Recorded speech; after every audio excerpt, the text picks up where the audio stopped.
Hi friends, welcome back to my channel. My name's Jack, this is Jthbooks, and it is time for the May reading wrap-up.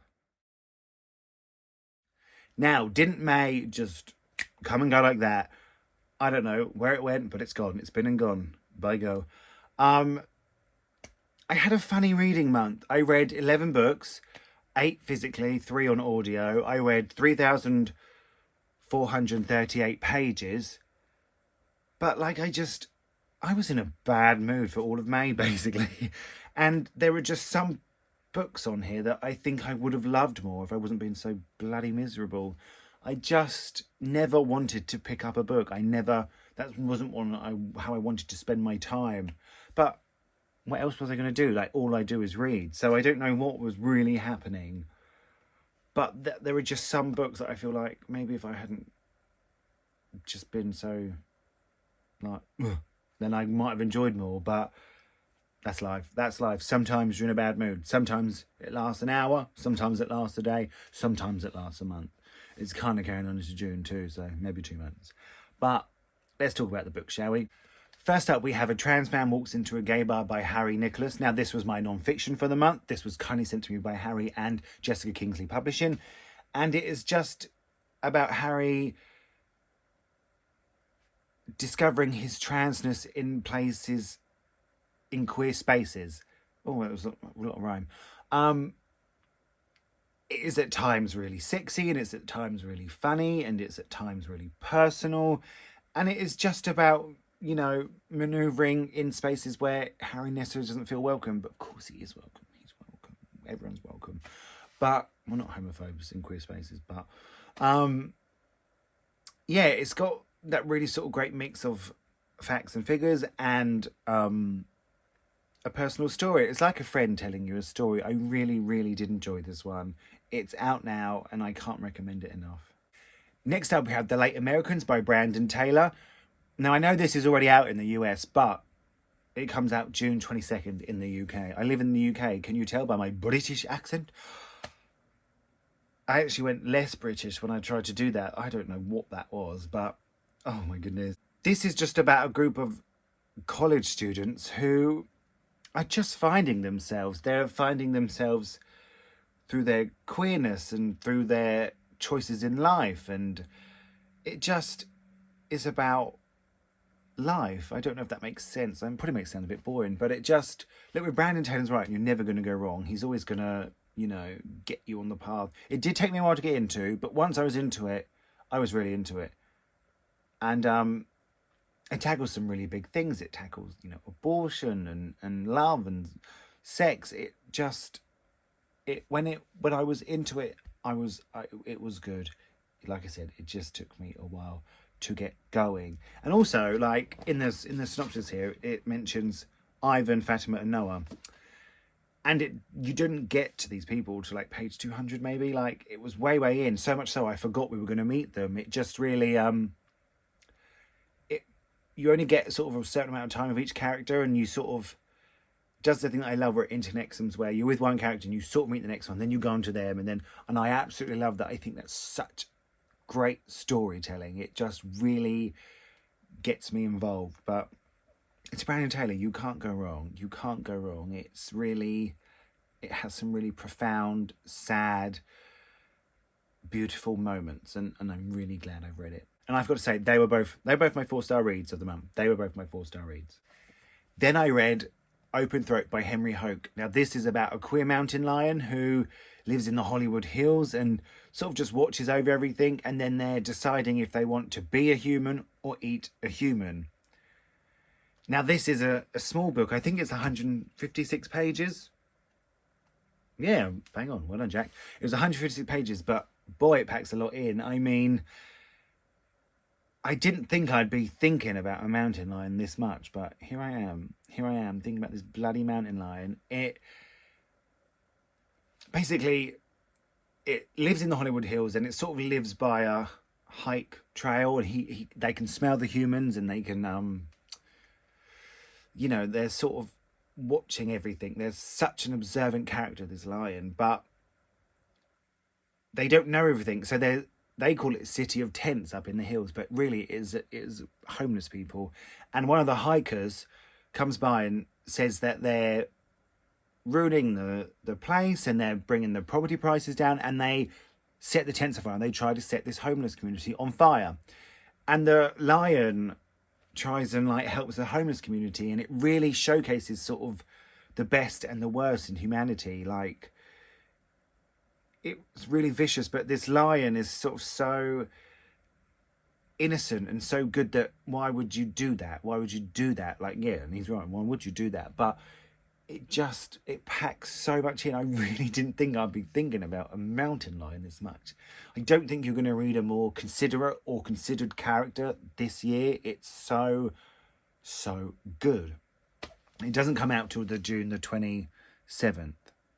No, July 27th, but I didn't want to wait. That's how much I wanted to read it. I didn't want to wait. Normally I read it this month, but I didn't want to wait. And I'm glad I didn't wait because it was so good. So next up, I finished my first audiobook of the month, which is When London Snow Falls by Hayden Stone. Now, I picked this one up because I love Hayden Stone's first book, which was An Unexpected Kind of Love.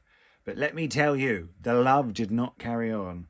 Oh, this snow book, you've seen the thing, it's about Ben and Charlie, and it's just... basically, at the crux of it, it's them getting together. Not much else happens. It was kind of dull. It was much sort of spicier and much more sexual than the first one, which I don't have a problem with. Like, it was fine. It's not wonderful to listen to in headphones at the gym, but it just... nothing really happened. They would get together, and then one of them would be like, oh, no, maybe not. Then they get together, and that's how it made me feel. It was pointless. I gave it 2 stars. It just... and the other characters from the first one would pop up. The author's obviously like, you don't have to read the first one to read this one, but the author's obviously set them in the same world, and the characters sometimes pop up, and I just, when they pop up, I think, oh, can I go back to them? They're much better. I much preferred them. I didn't like it. What a waste of my time. Told you I've been miserable. Oh, next up, I read Sunburn by Chloe Michelle Howarth. Now, I gave this one 4.5, but in retrospect, I should have given it 5 stars. This is such a brilliant book. In it, we follow Lucy, who lives in a small town in Ireland, and it's very expected of her that she's going to sort of grow up and marry her best friend Martin, who is madly in love with her. And then... but Lucy doesn't want that. She very much starts to fall for a girl in her friend group called Susanna. And the way this is written, it is phenomenal. The writing is so lush and so honest. The prose just, they were it. I was like, yes, Chloe. It's so honest. It really handles Lucy figuring out who she is and not wanting to be that so delicately and beautifully. It really deals with sort of that obsession of first love and it's obviously about young adults, but it never ever goes into sort of that YA category. It's literary fiction at its finest. I'm going to say it now. I think this could be on the long list for the Women's Prize for 2024. I know 2023 hasn't even been announced yet, but it might by the time this goes up. I don't know what's coming, do I? I can't pay attention to those kind of things. But I adored it. I absolutely adored it. It plays on my mind. I think about it a lot. I just thought the ending was brilliant. I thought the character arcs were brilliant. Just a stunning piece of fiction. It's like June 22nd. Pre-order it if you want. You should. Next up, I read this book, which is Detransition Baby by Tori Peters. It's right there, and I forgot. This is the one you voted for. I won't go too much into it because there is a vlog that no one watches, but kind of do. You kind of do, so I'm not complaining. I'm grateful for anyone who watches anything I do.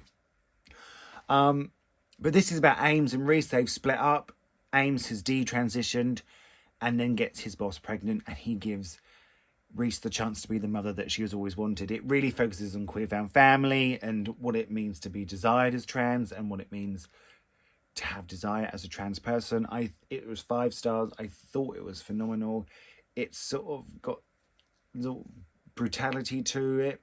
Like, it's not flowery writing. It's just to the point, but not ever like uncomfortable or it never loses its rhythm. I really enjoyed this, but like I said, I'm not going to say too much because there is a vlog on it. Maybe you've already watched it. And but it was 5 stars. It was 5 stars. You're so good at picking books for me. You're so good. And if you want a link, if you want to vote for it's down below. Okay, this month's June. Also, if you want to watch my books to read this Pride Month, also link down below. Then I read I Like Me Better by Robbie Webber. Now, this is about Zach, who is sort of next in line to be the captain of the soccer team. And the current captain does a prank and he won't get into the college of his choice. So Zach takes the fall and he ends up doing community service in a marine institute. And romance ensues. Hold on, I've just got to change my feet because my feet are going down my position. This is probably one that has suffered from, if I was in a better mood, I would have not enjoyed it more. I did enjoy it. It got 3 stars. In retrospect, I probably would have given it 3.5 because there's another one on here that got 3 stars and I much preferred this one. It's just your classic. It's your classic young adult book. It's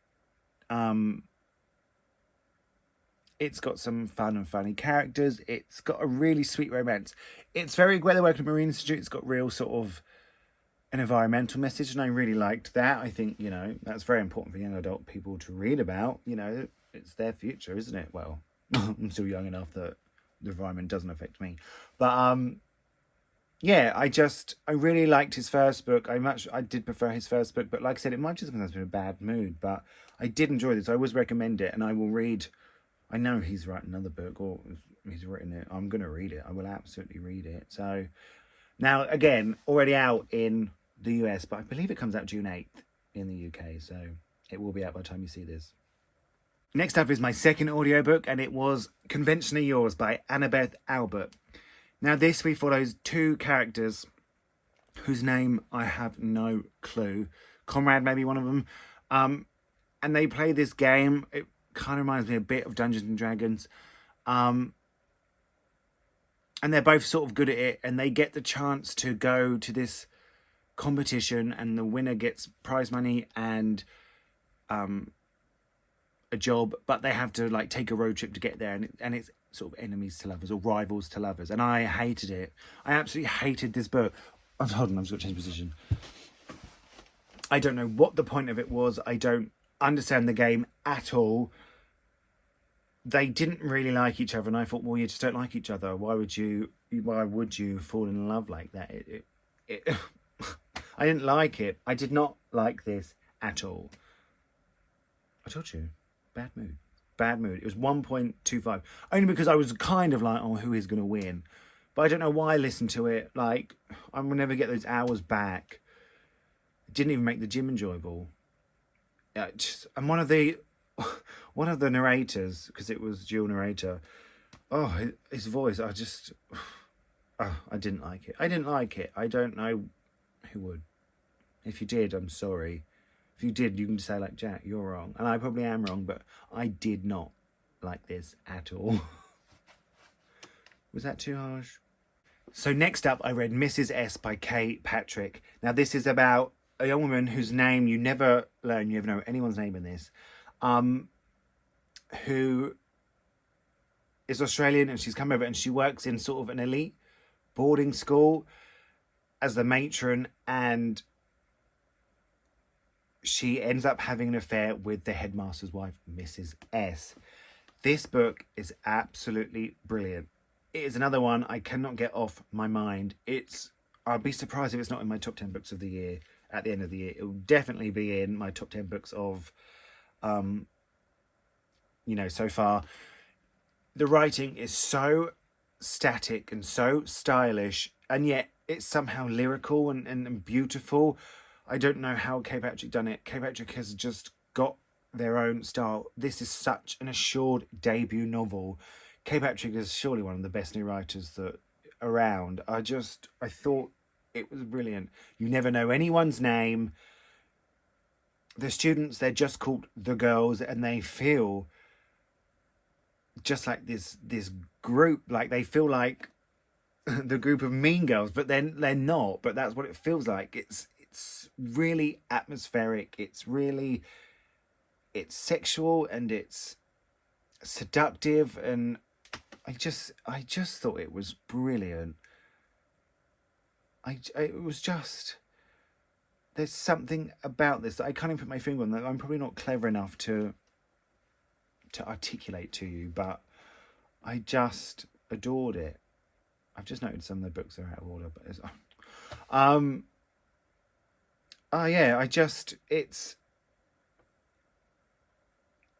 it just captures so much. I just feel like me gushing over a book, maybe, I don't know. Read it. It's out. By the time this goes out, it's out. It's out June 8th. And I just thought it was a stroke of bloody genius. So next up, my last audiobook of the month, which was A Complicated Love Story Set in Space by Sean David Hutchinson. This is about Noah, who, as the book starts, immediately wakes up in space, got the spacesuit on, everything, and you don't know what's going on. He doesn't know what's going on. And then, as the story goes on, you end up finding out that basically he's on a reality show. He's being watched by millions. He's not actually in space, and it was bloody ridiculous. No, it was really intriguing to begin with, because things keep going wrong, and you think, oh, they're trying to survive, and they're nothing's going quite right, and there is a romance in it. By the way, like, no, I'm not having that. You don't get to wake up in space with one other boy and be like, oh yeah, we're falling in love. No, I'm on Earth with 3 billion pig men, and I can't even get text back. Like, I'm not having it. But that was ridiculous. Like, also, if you're like lost in space, close to death, like, every chance these people are trying to kill you, like, why would you just feel like, oh yeah, I'm going to find the time to fall in love? It's just not how it works. You're just trying to survive. But I really liked that it was actually on a reality show, because I thought, I didn't know where it was going to go, and I thought, well, that makes sense. But to get there, it really lost its way. They end up going to this school thing with all these people that it just lost its way. It absolutely lost its way. It could have cut out that whole section. I think it would have been better. And the boy that he does fall in love with, it turns out they've been in many sort of shows together. Their memory gets wiped, and they've been in many shows together. Or even if they've just been background characters, they've always fallen in love. And I just think if you had done it as them falling in love, memory wiped, falling in love again, memory wiped, I think that would have been a much better story than the way it went. That school business, I still don't know what it was. I totally lost interest. I ended up watching the basketball tournament that was going on when I was at the gym instead of listening to it, really. But this is one I gave 3 stars, but I much preferred that Robbie Webber book. So I'd probably put the Robbie Webber up to 3.5 and this down to 2.5. It just got a bit silly and convoluted. And it was set in space, God's sake. Well, of course it's going to be convoluted. And lastly, I read And Then He Sang a Lullaby by Annie Kurdi Samchukwu. Now, if I remember correctly, in my May TBR, I said, if this will not be a 5-star, I will cry. Like, if the clip is here, it's coming in. 5-star potential. If it's not 5 stars, I'll cry. You'll cry for me, because that's what friends do. It was not. It was not 5 stars. Someone get me the tissues. Basically, you follow August and Sagan, who you see them sort of finishing, like, you see them in school, finishing up school, and then go to university where they meet, and then they fall in love. But it's sold as sort of a love story, and I don't think you get enough of the love story.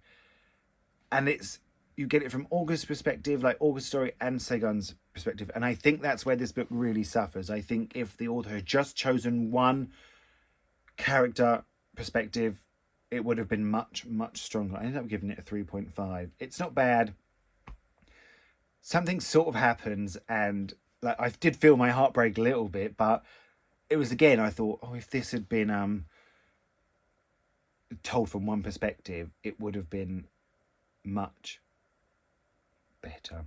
For example, like Sagan is a very effeminate man. He couldn't hide that he was gay, and growing up in Nigeria, that was really difficult for him, with all Nigeria's anti same-sex laws. And it sort of shows like the anti same-sex marriage law coming in, and all that aspect was really great. I loved sort of the political side to this novel, but there's so much of it is sort of took over the love story, and I just feel like it was a bit cliched on both August and Sagan, because you sort of got these feelings, but then it never got to go deep enough because you changed character, you changed perspective. If it had just stayed to one, it would have been so much stronger. And something happens at the end, which was heartbreaking, but because of that dual narrative, it just didn't work. It didn't go deep enough. There just was never enough. Like, I think I said I was going to quit Booktube, but I'm not going to. Don't fear. Don't beg me to stay, anyone. But, I wanted to love this much more than I did. It wasn't bad. I wouldn't sit here and tell you it was a bad book. And if it sounds of any interest to you, I would still recommend you pick it up. I feel like people will really, really love it. But I think, I read some brilliant queer Nigerian fiction. The short story collection, God's Children and Little Broken Things, absolutely brilliant. Vagabonds by Elagusia Sunday, absolutely brilliant. Here Again Now by Okechukwu Nzalo, like, only in Nigeria for one chapter, but they're British Nigerian men. Brilliant, one of my favourite books. So I think there are stronger, but if you love Nigerian queer fiction, I think you will like this. It's not bad. See, I'm trying to be nice, because I am a nice boy. It's not bad. It didn't, maybe my expectations were too high. So that's it. That is it for me this month. Let me know if you've read any of these. Let me know if you're going to read any of these. Let me know if you think my bad mood just put me off all books. Let me know if you're ever getting a bad mood for like a month. But don't be mad at me because this is a bad mood, because then I'll cry. But I really appreciate you all watching. Feel free to like and subscribe. Hit the notification bell. Like I said, let me know if you've watched any. I'm going to link some videos down below, like my Books Read this Pride Month. And thanks for watching. I really appreciate it. And I'm going to see you all really, really soon.